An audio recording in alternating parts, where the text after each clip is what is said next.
So it turns out that amazing digital circus fans are also really bad at movie theater etiquette.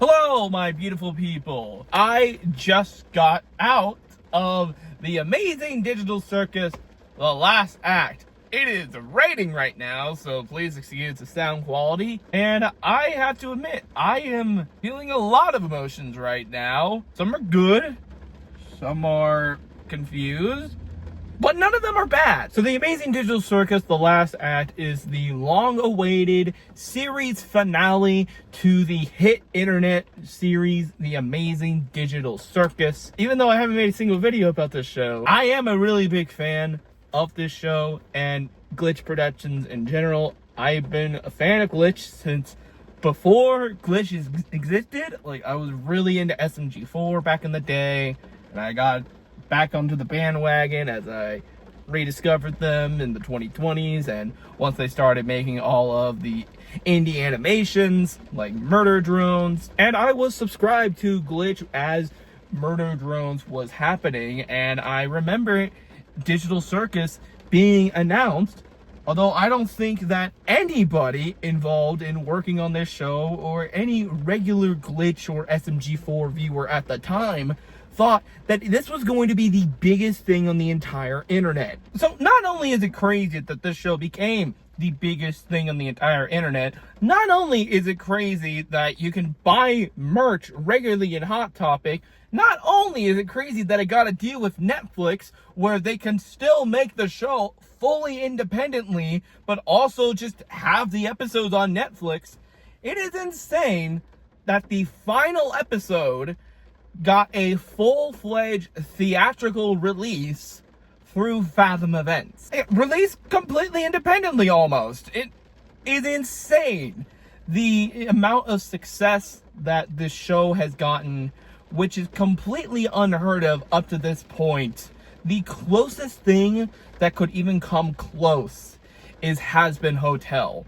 But even then, the show isn't really independent anymore since it's being made by Amazon. The Amazing Digital Circus, throughout its entire run, has been fully independent, with the grand majority of its income coming from merch sales. That's why I think that this show will always go down in history, regardless on what people think of the finale, as one of the most impressive and greatest achievements in internet history and in indie animation history. And, you know, the numbers definitely do show with how well the finale is doing in movie theaters right now. It had the biggest opening weekend for an independent animated movie ever.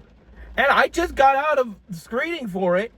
It's a Tuesday afternoon, and there were a fair amount of people. At least a third of that theater was packed at 1 o'clock on a Tuesday. So yeah, the context of this movie itself, it's basically episode 8 of the web series, along with a 2-week along with an early preview of the series finale.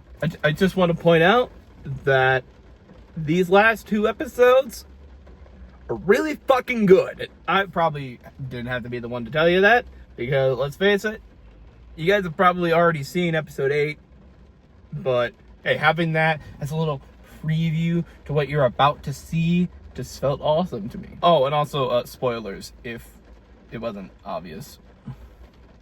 Go watch it in theaters now. Episode 8, when I watched it initially when it came out, was probably the most stressed out I was watching any episode of this show, because we had the cliffhanger from episode 7 where Abel came in and was like, hey, there's a way out of the circus, and it ended up being a lie. And so episode 8 was just dealing with, hey, Kane fucking sucks, we need to do something about this.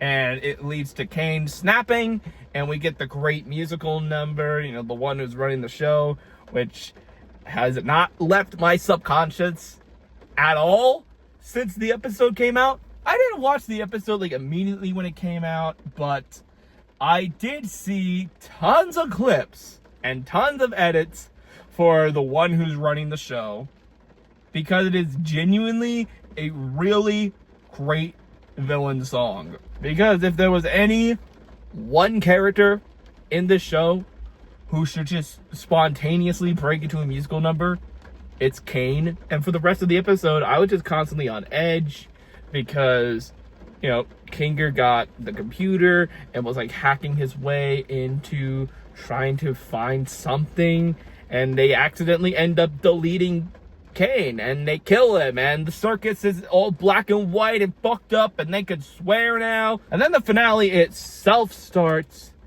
and my god, it just jumps right back into the action, or I guess you could say lack of action. Where the Murder Drones finale, it definitely did have a lot of action-packed moments, and it's the typical things you would expect from a finale to that show. Digital Circus's finale is a lot different. It's a lot slower. It's an hour long. It takes its time with the characters, and it is much more interested in concluding the characters' arcs rather than giving you a big finale that will tie up all the loose ends. And it does tie up loose ends, just to be clear, but its primary focus are the character arcs. And you do get to see several wonderful moments with each of the main characters. Though I will say, one of the biggest moments that made me think this finale means business is when Jack's obstructed. Like, I just gotta love the fact that Jack's obstructing was so obvious that literally all of us saw it coming, and they didn't even bother showing him get obstructed. They just showed the monster, and, you know, Zoogle was just like, damn it, Jax, and we knew what happened. And fun fact, while I was watching this in the theater, I heard a audible no from somebody in the audience. And, you know, that would have been fine. But then the same fucking person went, Jax got abstracted! I was like, no shit, we're watching the same movie, you dumbass. Honestly, given how shitty this fan base is online, it makes sense that they would be awful in person as well. So, the grand majority of this finale is actually focused on, well, two things. One, the characters trying to survive without Kane and just making the best of their situation. And two, diving deep and deep and deep into Jax's subconscious. Eventually, Pomni finds the abstracted Jax, and she hugs him so bad that she gets like inside of him. But I'm not like that. And we get to see how Jax views all the other characters, and it is fucking insane. I'm not gonna give that away. And most importantly, how Jax views himself, which is a piece of shit. He has huge like trust and self-esteem issues. And the second that he opens up to anybody, he cuts them out because he hates himself that much. We saw this earlier as Ragatha explained her relationship with Jax, and we get to see this with we get to see this later on with Jax's relationship with Ribbit, one of the previous members from before Pomni. He was really close with Ribbit. Maybe really, really close.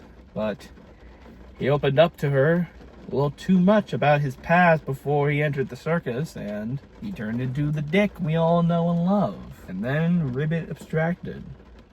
Jax was never the same since. But yeah, seeing really great closure for Jax was definitely a highlight of this movie, especially because it was the grand majority of the episode 9 portion. And the fact that they start to take genuine care of the abstracted Jax is just beautiful, you know? Like, yeah, you may have treated us like shit, but you're still a friend and we're gonna take care of you. However, I think the biggest thing that I was not expecting from this finale was everything that came afterwards. Fucking Kane technically didn't get deleted. He was just off in the void somewhere. It's like, okay, sure. And he sees everything and is like, wow, I'm a piece of shit. I need to do better. And so he finds all of the files from their human selves.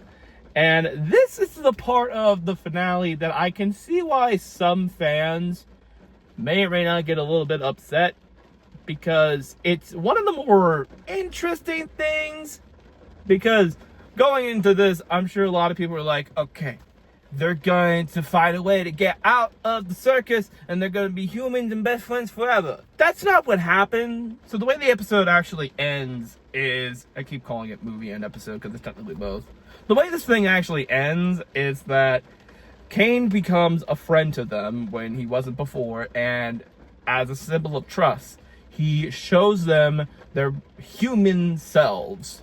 Through Pomni's narration, we're kind of left to believe that they technically aren't trapped in the circus. At least that's how I saw it. If anything, their human selves are off in the human world being humans, while they have like conscious versions of themselves that have like the human personalities in them in the digital world, like in this circus world. Like the human versions of Pomni, Jax, Kinger, Ragatha, like all of them, they're still out there, they're having a good time, they hang out and so forth. But the circus people are also existing at the same time, just living their best lives. I can see why a lot of people would be confused about this. And initially when I first saw it, it was like, okay, that's an interesting thing. And keep in mind, I just came out of the movie theater, so this is still fresh in my brain. But that is kind of the ending that satisfies me the most.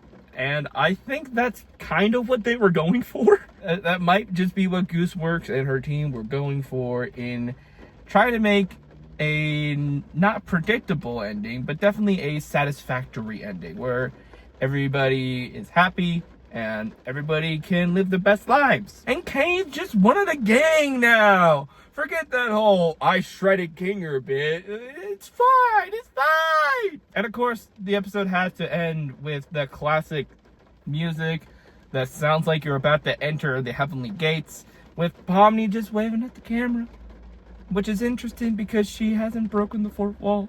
Or maybe she's just waving at the programmers. So, yeah, The Amazing Digital Circus, the last act, I thought was a pretty satisfying finale.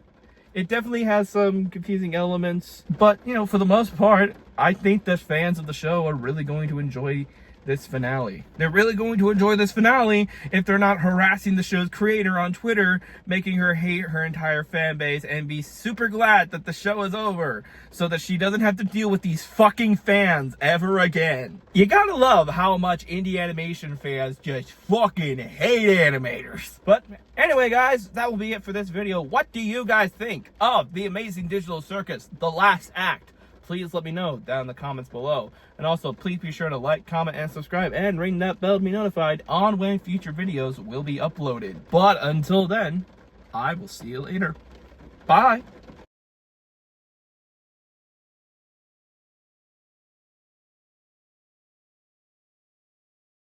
There's a war coming. A dangerous war. I hope that you